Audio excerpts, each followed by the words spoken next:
बिस्मिल्लाहिर्रहमानिर्रहीम। लाखों करोड़ों दुरूदो सलाम मोहम्मद मुस्तफ़ा सल्लल्लाहु अलैहि वसल्लम और आले मोहम्मद पर। मैं हूं उमर दराज गोंदल। पहली खबर आपको पता है कि आज जमानत हो गई थी फवाद चौधरी साहब की, रूपकार भी जारी हो गई थी, वो रिहा हो गए हैं। लेकिन रिहा होने के बाद जैसे ही वो बाहर निकले हैं, अडयाला जेल के दरवाजे के ऊपर खड़े होकर उन्होंने नया कट्टा खोल दिया। वो कैसे? एक तो उन्होंने बहुत वाज़ेह अंदाज में कह दिया कि मैं हर उस बात के ऊपर कायम हूं जो मैंने कही थी और जिसकी बुनियाद के ऊपर FIR हुई। पहली बात।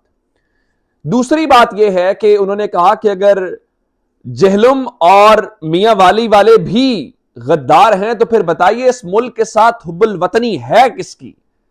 वो जो हम अपने जिस्म के टुकड़े शुहदा की सूरत में कब्रिस्तानों के हवाले करते हैं, हमें यह बताया जाएगा कि इस मुल्क में हम गद्दार हैं। और फिर बाहर निकलते ही उन्होंने खड़े होके उस चीफ इलेक्शन कमिश्नर की बैंड बजाई और उन्होंने कहा कि मैं मशवरा देता हूं, बल्कि कहता हूं कि जिस चीफ इलेक्शन कमिश्नर को सेक्रेटरी ने मशवरा दिया वो उसको बुलाए और जूते लगाए। ऐसे अल्फाज थे। जरा सुनिए, फिर मैं माइनस वाली बात बाद में बताता हूं। जरा मशवरा देने वालों के मुतालिक जरा सुन लीजिए। हमको एक पेज के ऊपर रहना है और इमरान खान अवाम की एक सबसे बड़ी इस्तारा है, अवाम का एक जो है वो निशान है और इदारों को पाकिस्तान की सलामती और बका अजीज है, तो उन्हें तमाम जो पॉलिटिकल पार्टीज है उनको साथ लेके चलना चाहिए। जहां तक ये इलेक्शन कमीशन ने जो FIR कराई है और जिसके ऊपर ये गद्दारी का केस बनाया है, सबसे पहले तो मैं चीफ इलेक्शन कमिश्नर को कहता हूं कि जिसने आपको ये मशवरा दिया था और ये जो सेक्रेटरी इलेक्शन कमीशन, इसको कमरे में बुलाएं, कुंडी लगाएं और इसको 2 छितर मारे रहा। फवाद चौधरी कह रहे हैं कि जिसने आपको मशवरा दिया था मेरे ऊपर FIR करवाने का, इस सेक्रेटरी को बुलाएं, दरवाजा बंद करें, कुंडी लगाएं, 2 छितर लगाएं। अब मुझे बताइए कि फवाद चौधरी का सॉफ्टवेयर जो है वो अपडेट हुआ है या फवाद चौधरी पहले से ज्यादा अग्रेसिव और पहले से ज्यादा और बोल्ड होकर बोलना शुरू हो गया है? इसलिए ये बहुत बड़ी गलती है। एक और बगावत का मुकदमा एक और शख्सियत के ऊपर दर्ज है, वो भी बताऊंगा। लेकिन जो इमरान खान को माइनस करना चाहते हैं और इदारों के मुतालिक पाकिस्तान तहरीक इंसाफ की फवाद चौधरी ने क्या कहा है, जरा वो भी सुन लीजिए।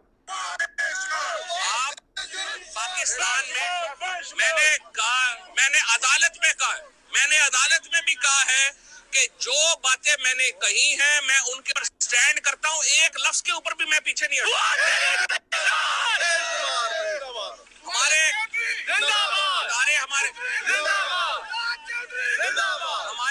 इदारे हमारे लिए मोहतरम है और हम जो पिटल खान वाले जेलों वाले लोग हैं, हमसे ज्यादा किसको पता है कि फौज की क्या कुर्बानी है? हमसे ज्यादा किसको पता है कि किस तरह शहीदों को, जो जितने शहीदों को हमने दफनाया है, जितने शहीदों के लिए हमारे तो हमारे जिस्म के टुकड़े हैं जिनको हमने कब्रिस्तानों के हवाले किया, और आप हमें कह रहे हैं कि हम गद्दार हैं। मेरा नजर में पाकिस्तान बहुत बड़े बहरान का शिकार है और बड़े वाज़े अंदाज के अंदर उन्होंने ये सब कुछ किया। लेकिन मैं आपको एक बात बता दूं, पाकिस्तान के अंदर कुछ बदला नहीं है। इससे पहले इमरान खान ने भी आज प्रेस कॉन्फ्रेंस की, बड़ी खतरनाक किस्म की प्रेस कॉन्फ्रेंस थी और इमरान खान ने कहा देखें आर्टिकल 6 लगाने की खान साहब ने बात की और आज सहाफियों से मुलाकात की जमान पार्क के अंदर।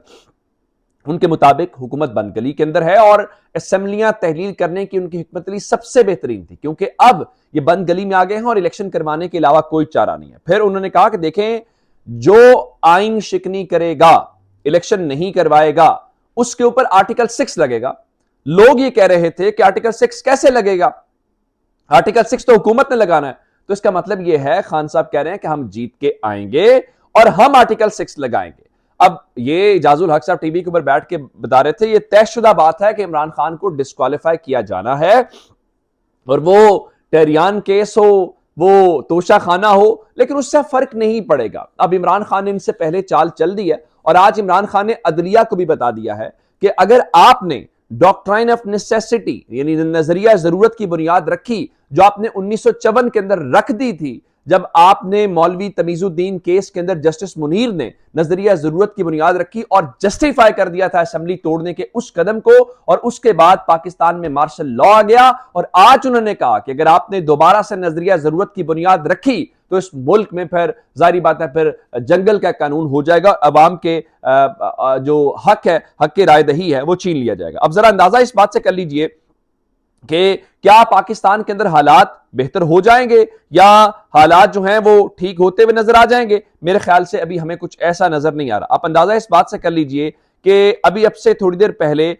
पाकिस्तान तहरीक इंसाफ की एक रहनुमा है शानदाना गुलजार साहिबा, ये वो खातून MNA हैं जिनको बुला के किसी खास मुल्क के सिफारत खाने ने कहा था, मुलाकातें की थी, और ये वो लोग थे जिन्होंने इब्तदाई तौर पे इमरान खान को आके बताया था कि आपकी हुकूमत गिराई जा रही है, तो उसमें एक इंटरनेशनल पावर इन्वॉल्व है, वो हमें सिफारत खाने में बुला रही है, हमें इस किस्म की बातें कर रही हैं।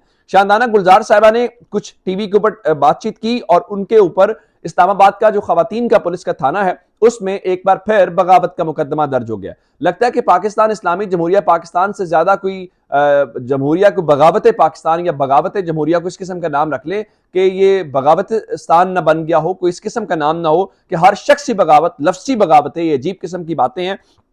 उन्होंने कुछ ऐसे अल्फाज अदा की जिसमें उनका जब जर्नैल अपने आप को खुदा समझने लगता है, फिरौन से भी बड़ा हो जाता है, तो खैबर पख्तूनख्वा की शामत आ जाती है। इस बुनियाद के ऊपर कहा गया है कि उन्होंने चूंकि जर्नैलों के हवाले से बात की है तो बगावत के ऊपर उकसाया है और उनके ऊपर अब बगावत का जो मुकदमा है वो दर्ज कर लिया गया है। हमने ये सुना था कि अगर हालत जंग भी हो और जंग जैसी सिचुएशन भी हो तो उस जंग जैसी सिचुएशन के अंदर भी खवातीन, बुजुर्गों और बच्चों के ऊपर हमला नहीं किया जाता। लेकिन हैरान कुन तौर पे पाकिस्तान के अंदर यह भी सूरत हाल से बात आगे चली गई है और खवातीन को भी बख्शा नहीं जा रहा। और अगर नौबत अब खवातीन के ऊपर बगावत के मुकदमे दर्ज करने के ऊपर आ गई है तो मेरे ख्याल से अगर हुजूर अब सुलह ही कर ले, अब आपके पास आपके बस की बात नहीं है। और जिस तरह इमरान खान ने कहा कि आपको अब सिर्फ और सिर्फ इस केस में हारना है, अब ये मैच जीत नहीं सकते, तो वो बहुत वाज़ेह अंदाज में नजर आ रहा है। उसकी वजह क्या है? उसकी वजह मौशी तौर पे मुल्क आपसे संभल नहीं रहा। मैं आपको बताना चाहता हूं कि इस वक्त सूरत हाल है क्या। सूरत हाल इस वक्त मजमूई तौर पे अगर आप देखें तो बिजली तो चलिए महंगी हो ही रही है, पाकिस्तान के अंदर महंगाई का 47 साल रिकॉर्ड टूट गया है। जनवरी 2023 में अफराते जर की शरह 27.6% तक पहुंच गई है। इन्फ्लेशन रेट इससे कबल 1975 मई के महीने में यह अफराते जर 27.8% रिकॉर्ड की गई थी। ये 47 साल का रिकॉर्ड तोड़ा है। किसने तोड़ा है? ये मुल्क के अंदर जो तजर्बाकार शख्सियात आई हैं उन्होंने। और मैं आपको बताना चाहता हूं कि पाकिस्तान के अंदर जो FBR का इदारा है उसने जो रिकॉर्ड अपनी तरफ से करना था 7 महीने के अंदर जो टैक्स का हदफ हासिल करना था उसमें वो नाकाम हो गए हैं और 214 अरब रुपए उन्होंने टैक्स कम कलेक्ट किया है। अब मैं उसकी एक वजह और बता देता हूं आपको। जो बैरून मुल्क से तरसीलाते जर आती हैं सालाना बुनियादों के ऊपर उनमें 11.2% कमी आ गई है। यानी आपकी जो रेमिटेंसेज आती हैं उसके अंदर पहले 6 महीने के अंदर 11.6% कमी हुई है और बहुत कम उसके यानी उसके अंदर जो बैरून मुल्क से ओवरसीज पाकिस्तानी हैं वो जो पैसे भेज रहे हैं उसमें मुसलसल कमी देखने को मिल रही है, जिस वजह से अब इनको और ये क्या कर रहे हैं, शहबाज शरीफ साहब ने आज एग्जेक्टिव अलाउंस से महरूम अफसरान को 150% अलाउंस देने का फैसला किया है। यानी वो जो अफसरान हैं उनको मजीद नवाजने का फैसला किया है। बिल्कुल ठीक है। और मरीम नवाज साहिबा आज वहां पहुंची हुई थी और एक शादी हॉल के अंदर उन्होंने रखा हुआ था, वहां पे आज उन्होंने ओथ भी लिया, वही ओथ जो इमरान खान लेते थे तो पता नहीं क्या क्या लफ्ज इस्तेमाल किए जाते थे। तो उन्होंने आज ये बताने की कोशिश की कि इमरान खान ने IMF के साथ मुआहदा करके पाकिस्तान को गिरवी रख दिया था। आखिर इमरान खान ने अगर मुआहदा किया था तो मिफ्ता इस्माइल ने दोबारा मुआहदा किया था, तो आपने कहा था अब हम निकल आए हैं। अब फिर मुआहदा करके भी आप इमरान खान तक रहना चाहते हैं तो ये बिकेगा नहीं। डैम वाला बाबा कहना चाहती है खोसा, ये मसला नहीं है। यानी मरीम नवाज इतनी इनकलाबी हैं, वो इतनी मकबूलियत बहाल करेंगी कि आज वो जनरल बाजवा और जनरल फैज का नाम लेने की हिम्मत भी नहीं कर सकी। इतनी इशारों के नामे में बात कर रही थी और वो बयानिया और मकबूलियत कायम करने आई हैं और हत्ता के सामने वो लगाई हुई थी खारदार तारे अपने वर्कर्स को दूर करने के लिए शादी हॉल के अंदर और कहते हैं कि लोग इनके साथ जुड़े। अब जरा खबर सुन लीजिए। खबर है कि पंजाब के 3 शहरों में रेंजर्स को इंटेलिजेंस बेस्ड ऑपरेशंस का इख्तियार दे दिया गया है। यानी अमली तौर पे ये 3 जो शहर हैं या 3 अजला हैं उनके अंदर वो मजबूरी तौर पे रेंजर्स आ गई है या रेंजर्स के हवाले कर दिया गया है। 30 जून तक है। इसमें कौन कौन से हैं? CTD ने गुज़श्ता माह 53 थ्रेट अलर्ट जारी किए थे जिसके अंदर बताया गया था कि लाहौर, अटक और DG खान हसास तरीन अजला करार पाए थे और अब इन्हीं खदशात के पेश नज़र रेंजर्स इन तीनों हसास अजला के अंदर तरजीहात की बुनियाद के ऊपर खुफिया ऑपरेशन करेगी और इस इजलास में पुलिस, CTD और दीगर सिक्योरिटी इदारों की इस्तादाद कार और वसाइल बढ़ाने के हवाले से भी गौर व फिक्र किया गया। हमें अचानक याद आता है जब इस किस्म के इंसिडेंट इंसिडेंट होते हैं जैसे पेशावर के अंदर हुआ है, तो चलिए अगर आपको ख्याल आ ही गया है, अगर आप इस हद तक चले गए हैं, आपने रेंजर्स के हवाले करना है, तो फिर आप मान लीजिए कम से कम आप दोबारा फ्रेश मैंडेट लेके एक फ्रेश हुकूमत आने दीजिए, आपके बस की बात नहीं। अपना बहुत सारा ख्याल रखिएगा। खुदा हाफिज।